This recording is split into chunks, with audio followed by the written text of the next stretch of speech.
ನಾನು ಮೊನ್ನೆ ಕೂಡ ಇದೇ ಹೇಳಿದ್ದೀನಿ. ನಾವು ಸುಮಾರು 140 ಜನ ಇದ್ದೀವಿ. 33 ಹುದ್ದೆಗಳಿದೆ.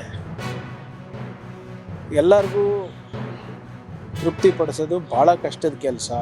ಸಾಮಾಜಿಕ ನ್ಯಾಯ ಕೊಡೋದು ಕಷ್ಟದ ಕೆಲಸ. ಪ್ರಾದೇಶಿಕ ಪ್ರಾತಿನಿಧ್ಯತೆ ಕೊಡೋದು ಕಷ್ಟದ ಕೆಲಸ. ಆದರೂ ಕೂಡ ಎಲ್ಲರೂ ಸೇರಿ ಒಂದು ಪ್ರಾಮಾಣಿಕ ಪ್ರಯತ್ನ ಮಾಡಿದ್ದಾರೆ. ಈಗ ಪಕ್ಷದ ಆಶೀರ್ವಾದದಿಂದ, ಜನರ ಆಶೀರ್ವಾದದಿಂದ, ನಮ್ಮ ಕಾರ್ಯಕರ್ತರ ಆಶೀರ್ವಾದದಿಂದ ಇವತ್ತು ನಾನು ನಿಮ್ಮ ಮುಂದೆ ನಿಂತಿದ್ದೀನಿ.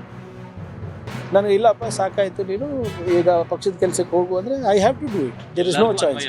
ಎಲ್ಲರಿಗೂ ಅನ್ವಯ ಆಗ್ತದೆ, ನನಗೂ ಅನ್ವಯ ಆಗ್ತದೆ, ಯಾರಿಗಾದರೂ ಅನ್ವಯ ಆಗ್ತದೆ. ಆಮೇಲೆ ಅದರಲ್ಲಿ ಅಸಮಾಧಾನ ಪಡುವಂಥ ಯಾವುದೇ ಇದು ನನ್ನಲ್ಲಿ ಒಂದು ವಾರ ಟೈಮ್ ಕೊಟ್ಟರೆ ಎಲ್ಲರಿಗೂ ಅವರವರ ಇಲಾಖೆ ಬಗ್ಗೆ ಹೆಚ್ಚು ಮಾಹಿತಿ ಪಡೆದು ಸದನದಲ್ಲಿ ಇನ್ನೂ ಕಟ್ಟುನಿಟ್ಟವಾಗಿ ವ್ಯವಸ್ಥಿತವಾಗಿ ಏನು ವಿರೋಧ ಪಕ್ಷದವ್ರು ಇರ್ಬೋದು, ಸಾರ್ವಜನಿಕರ ಪ್ರಶ್ನೆಗಳಿಗೆ ಉತ್ತರ ಕೊಡ್ಬೋದಾಗ್ತದೆ.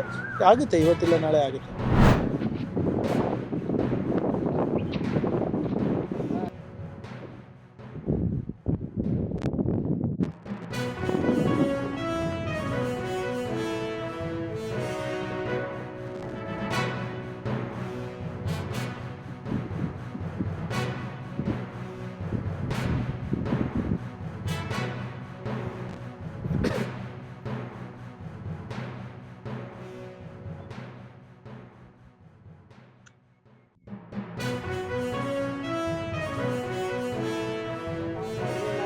ಮೊದಲಿನಾಗ ಏನು ಮಾಡಿದ್ವಿ ಸರ್, 4 ಎಕರೆ ಈರುಳ್ಳಿ ಹಾಕಿದ್ವಿ ಸರ್. ನಾವು ಈರುಳ್ಳಿ ಹಾಕಿದಾಗೂ ನಾವು ಒಂದು ಇನ್ಶೂರೆನ್ಸ್ ಕಂಪ್ನಿ ಜೊತೆ ಮಾತಾಡ್ಕೇಸಿ ಅವ್ರು ಬಂದು GPS ಮುಖಾಂತರ ಫೋಟೋ ತೆಗೆದುಕೇಸಿ ಇದರಿಂದ ಅವರು GPS ಆದ 1 ತಿಂಗಳೊಳಗೆ ನಮಗೆ ಫಸಲ್ ಬಿಮಾ ಯೋಜನೆ ಅಮೌಂಟ್ ನಮ್ಗೆ ಅಕೌಂಟಿಗೆ ಬಂದಿದೆ ಸರ್. ಇದರಿಂದ ಸರ್ ನಮ್ಮದು ನಾವು ಟೋಟಲಿ 2 ಎಕರೆ ಮಾಡಿದ್ವಿ ಸರ್. ನಾನು 32,000 ಚಿಲ್ಲರೆ ನಾವು ಅದು ನಮ್ಗೆ ನಮ್ಗೆ ಜಮಾ ಆಗಿದೆ ಸರ್ ಅಮೌಂಟ್.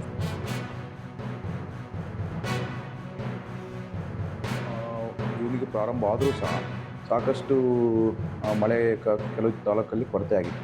ಅದಕ್ಕೋಸ್ಕರ ಇದು ಪ್ರಧಾನಮಂತ್ರಿ ಫಸಲ್ ಬಿಮಾ ಯೋಜನೆ ರೈತರಿಗೆ ಒಂದು ವರದಾನ ಅಂತ ಹೇಳಬೇಕಾಗುತ್ತೆ.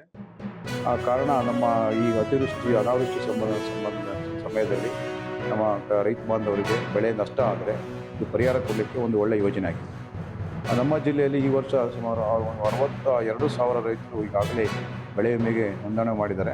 ಪ್ರತಿ ವರ್ಷ ಕೇವಲ 20,000 ರೈತರು ಈ ಒಂದು ಯೋಜನೆ ವ್ಯಾಪ್ತಿಗೆ ಬರ್ತಾಯಿದ್ರು. ಈ ವರ್ಷ ನಾವು ಜಾಸ್ತಿ ಕ್ಯಾಂಪೇನ್ ಮಾಡಿ ರೈತರಿಗೆ ಸ್ವಲ್ಪ ತಿಳುವಳಿಕೆ ಜಾಸ್ತಿ ಕೊಟ್ಟಿದ್ದರಿಂದ ನಮ್ಮ ರೈತ ಬಾಂಧವರು ಇದರಲ್ಲಿ ಹೆಚ್ಚಿನ